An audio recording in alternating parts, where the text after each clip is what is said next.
Hello guys. तो मैं आज एक नया नोटिफिकेशन लेकर आई हूँ आप सबके लिए। बेल की तरफ से छोड़ा गया है। ये है असिस्टेंट इंजीनियरिंग असिस्टेंट ट्रेनी। वो सिर्फ डिप्लोमा वालों के लिए है। और टेक्नीशियन यानी SSLC plus आईटीआईटी plus 1 year of experience. तो यहाँ पे डिप्लोमा वालों के लिए अच्छी खासी अपॉर्चुनिटी है। पर्टिकुलरली इलेक्ट्रॉनिक्स वालों के लिए, क्योंकि इलेक्ट्रॉनिक्स वालों के लिए उन्होंने 12 पोस्ट निकाले हैं। उनमें से रिजर्वेशन पैटर्न भी रखा है, जैसे अनरिजर्व के लिए 6 पोस्ट, ओबीसी के लिए 2 पोस्ट और एससी दो के लिए 2 पोस्ट और ईडब्ल्यूएस के लिए 2 पोस्ट ऐसे।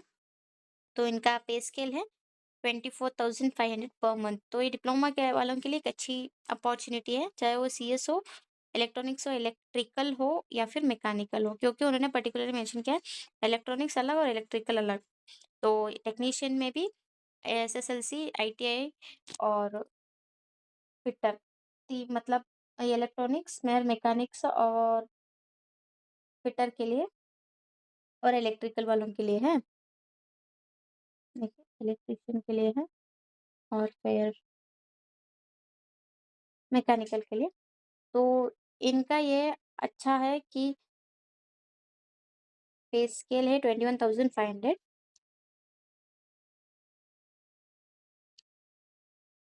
पोस्ट उन्होंने एलिजिबिलिटी दिया है। ये इंजीनियरिंग असिस्टेंट ट्रेनिंग के लिए 28 ईयर्स और टेक्नीशियन के लिए उन दोनों के लिए 28 ईयर्स दिया है। एज रिलैक्सेशन भी है। ओबीसी के लिए 3 साल है, शेड्यूल्ड एससी एसटी वालों के लिए 5 साल और फिजिकली हैंडीकैप वालों के लिए 10 साल की है। यहाँ पे जैसे इलेक्ट्रॉनिक्स, मैकेनिकल, इलेक्ट्रिकल और कंप्यूटर साइंस वालों के लिए, तो उनमें से कौन-कौन से ब्रांचेस वाले पर्टिकुलर कौन सा डिसिप्लिन वाले अप्लाई कर सकते हैं। जैसे अगर इलेक्ट्रॉनिक्स एंड टेलीकम्युनिकेशन है तो वो एलिजिबल नहीं है, सिर्फ इलेक्ट्रॉनिक्स एंड कम्युनिकेशन वाले ही एलिजिबल है या फिर इलेक्ट्रॉनिक्स इंजीनियरिंग वाले। और इलेक्ट्रिकल के लिए भी इलेक्ट्रिकल इंजीनियरिंग और ट्रिपल ई वाले। मैकेनिकल में भी सिर्फ प्रोडक्शन वाले अप्लाई कर सकते हैं। ये मतलब मिनिमम परसेंटेज मांगा है, जैसे ये असिस्टेंट इंजीनियरिंग असिस्टेंट ट्रेनिंग के लिए 60% होना चाहिए, जनरल के लिए, और एस सी एस टी वालों के लिए 50%। तो वो बेसिक थिंग है। ये लास्ट डेट ऑफ एप्लीकेशन अक्टूबर 30 तक है। तो निकल चुका है, ओपन हो। और यहाँ पे पर्टिकुलरली ये दिल्ली के लिए निकाला है, तो उन्होंने एक मैंडेटरी मांगा है कि एम्प्लॉयमेंट एक्सचेंज होना चाहिए आपको, ओ कार्ड रजिस्ट्रेशन होनी चाहिए एम्प्लॉयमेंट एक्सचेंज के लिए।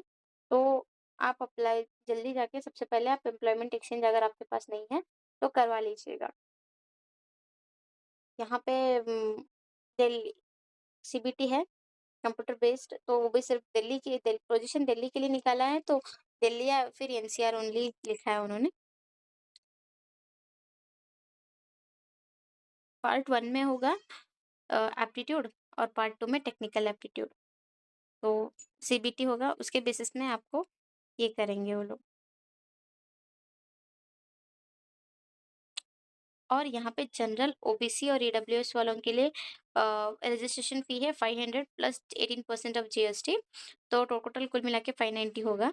और एससी एसटी, फिजिकल हैंडीकैप और एक्सर्विसमैन के लिए एक्सेम्प्टेड, मतलब उनको फीस पे करने की जरूरत नहीं है। फीस कम्प्लीटली नॉन रिफंडेबल होता है और ये पूरा process completely online based process है। तो आपको ऑफलाइन अप्लाई करने की या फिर आप मेल बिल ये मत पर्टिकुलर इंडिविजुअल जाके या देना, ये सब अलाउड नहीं है। कम्प्लीटली आपको ऑनलाइन ही अप्लाई करना पड़ेगा। एप्लीकेशन लिंक ओपन हो चुका है, 9th ऑफ अक्टूबर ओपन हो चुका था। तो लास्ट डेट है 30 ऑफ अक्टूबर। तो यहाँ पे उन्होंने मेंशन किया है, please don't send hard copy. Okay. बाकी के नोटिफिकेशन और एप्लीकेशन लिंक इन सब के लिए मैंने नीचे डिस्क्रिप्शन में दिया है, आप जाकर चेक कर सकते हैं। अगर आपकी कोई भी डाउट हो तो कमेंट बॉक्स में कमेंट करिएगा, मैं आपकी डाउट सॉल्व कर सकती हूँ। Thank you. मेरे चैनल को सब्सक्राइब कर दीजिए।